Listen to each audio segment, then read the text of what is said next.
And there is one place in Oriental Mindoro that is drawing lovers of music, art, nature, and culture. That place is Mount Malasimbo. This report.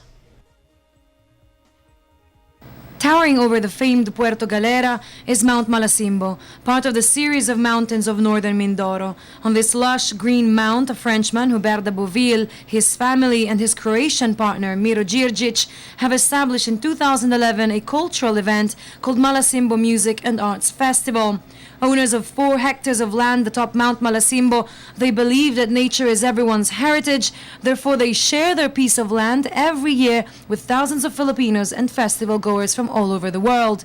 The festival advocates environmental awareness. When the Dabovilles and Djirjic first laid their eyes on the mountain and the location, it became their mantra to help preserve and protect it.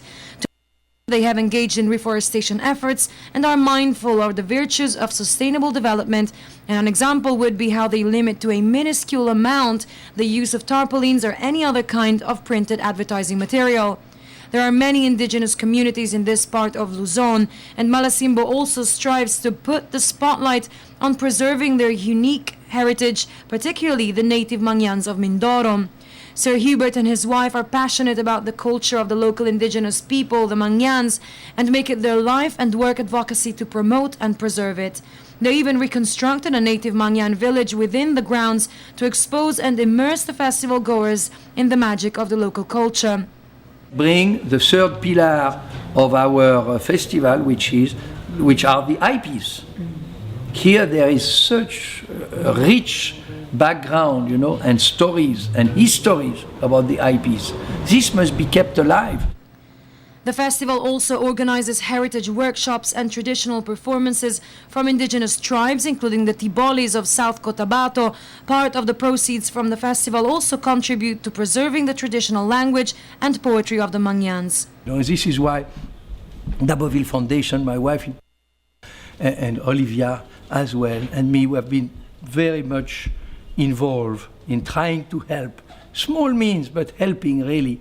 And one of the ways is to encourage or to help teachers, Anunu'o teachers, to continue the tradition of teaching the kids. Otherwise, in a span maybe of one generation, we would have lost completely, and the kids would have lost their the knowledge, They say the festival seems to be appealing to a big international crowd of visitors. With over 5,000 people expected to attend, Malasimbo is the only cultural event in the Philippines that can pride itself of such record-high ethnical diversity. Last year we had 17 different nationalities that came. People came from 17 different countries, to the festival. This year it's already 28. And that was a couple of weeks ago. Maybe we will reach 30, 32, I don't know.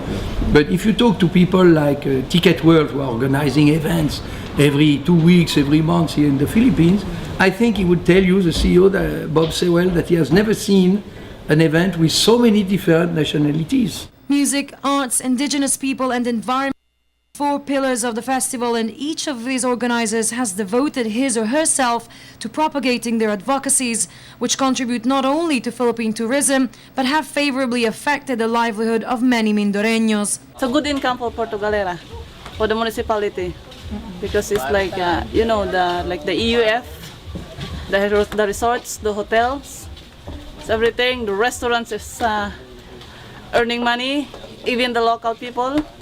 Even the tambay, they're earning money. Some people jobless.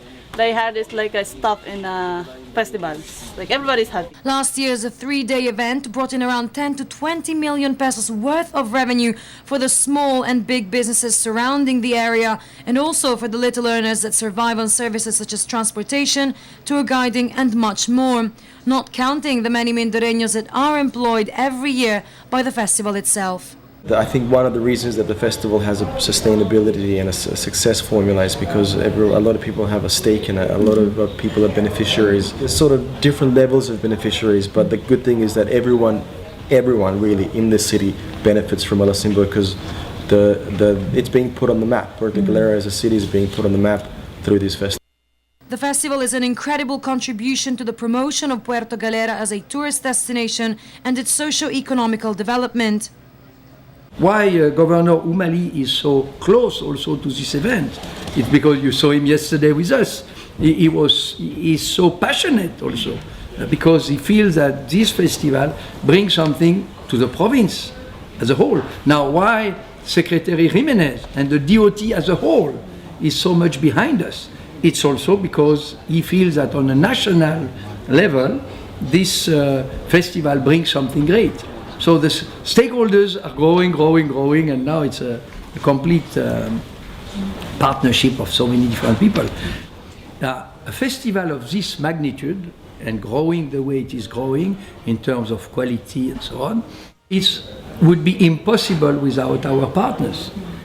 The festival opens its doors tomorrow and will last until Monday, March 3. For tickets, a lineup of performing artists, and any further information, including how to get there, you can consult the website www.malasimbofestival.com. For the People's Television Network, this is Ysabella Cantu.